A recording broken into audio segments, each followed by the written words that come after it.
सध्या सोशल मीडियावर एक व्हिडिओ खूप व्हायरल होत आहे. खरं तर हा व्हिडिओ व्हायरल व्हायला नको होता. व्हिडिओ व्हायरल व्हायला नको होता कारण त्या व्हिडिओत आक्षेपार्ह गोष्टी आहेत. शक्य तितक्या लवकर तो सोशल मीडिया प्लॅटफॉर्मवरून हटवण्याचेही प्रयत्न सुरू असावेत आणि तो लवकर हटवलासुद्धा जावा. त्या व्हिडिओमध्ये असं दिसतंय की एका मुलीसोबत काही तरुण हे जबरदस्ती करण्याचा प्रयत्न करत आहेत. हा व्हिडिओ चित्रकूटच्या एका प्रकरणासोबत जोडून व्हायरल केला जातोय.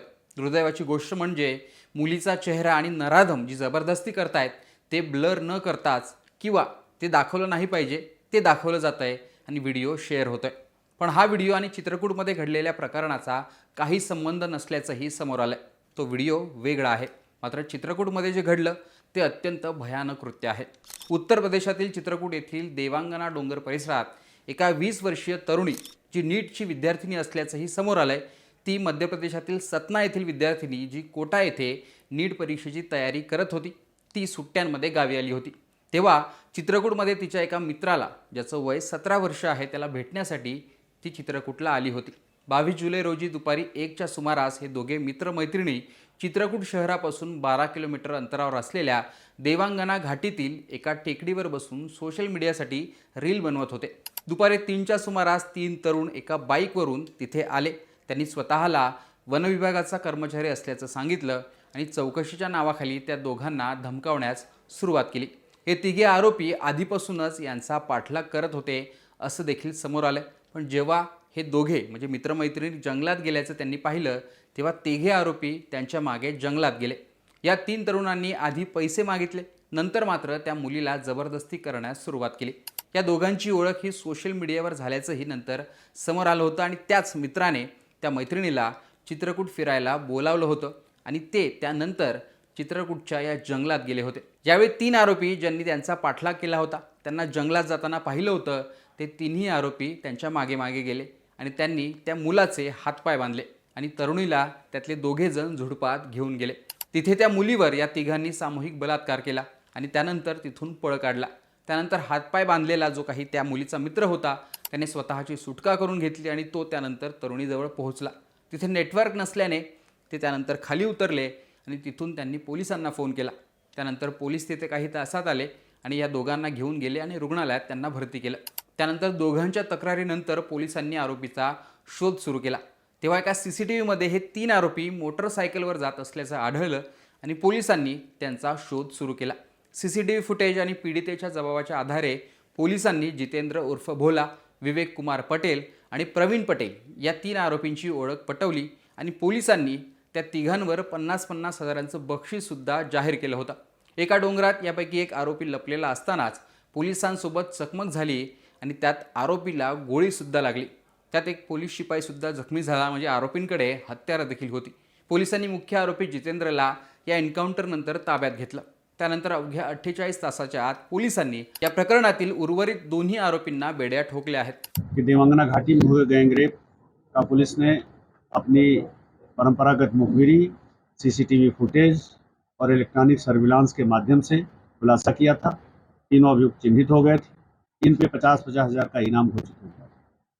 2 अभियुक्त के बारे में ये सूचना थी कि ये मड़फा की तरफ है. उसी की तलाश में हमारी टीम वहाँ SOG की और थाना महलपुरवा की थी, जिस दौरान कल ये मुठभेड़ हुई और एक अभियुक्त उसमें गिरफ्तार किया गया.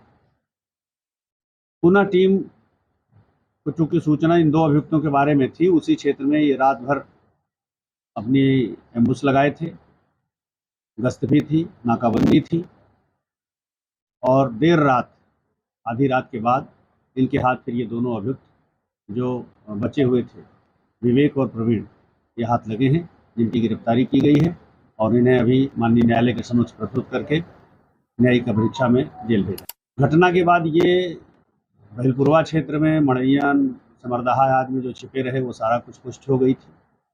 लेकिन कल सवेरे से ही सूचना ये मिल रही थी कि दोनों भरतकूप थाना क्षेत्र के मड़पा मंदिर और कुलहुआ के जंगल के आसपास हैं. किसी मंदिर पर भी देखे गए थे. उसी आधार पे हमारी नाकाबंदी चल रही थी, जिसके आधार पे पहली तो मुठभेड़ हो गई और मुठभेड़ के मुझे लगता है 10 से 12 घंटे बाद फिर ये था कि ये इसी क्षेत्र से शिवरामपुर की तरफ है और शिवरामपुर में इनकी गिरफ्तारी. पहचान कैसे हुई? पहचान कैसे हुई? इनकी पहचान मैंने जैसा आपसे बताया कि फोटोग्राफी हमें जब नाम पता चल गए तो फिर हमारी टीम ने इनके फोटोग्राफ्स उपलब्ध कराए और वो लड़का और लड़की दोनों ने इनके फोटोग्राफ्स को 100% शिनाख्त कर लिया कि ये वही लोग। ये जैसा कि लड़की ने जो बताया था उस बात को इन्होंने भी तायद किया है कि ये आ रहे थे गणेश बाग की ओर से। लड़का लड़की बाइक से आगे गए, बस उसके पीछे इन्होंने बाइक लगा दी थी।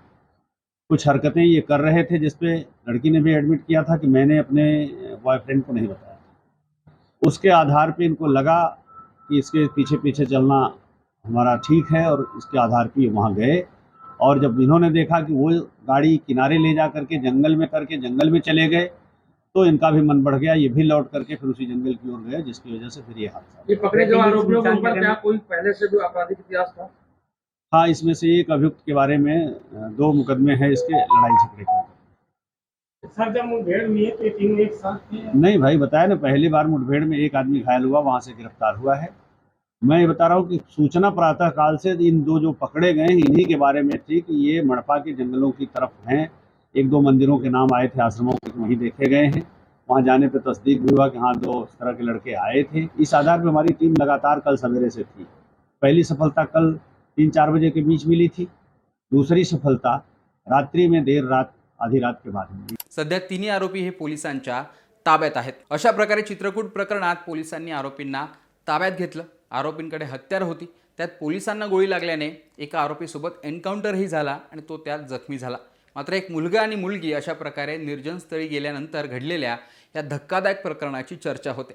जंगलात जाणाऱ्या मुलामुली म्हणजे त्या मित्रमैत्रिणींवर सुद्धा सर्वजण टीका करतायत, तर दुसरीकडे नराधमांना फाशी द्यावी अशीही मागणी केली जाते।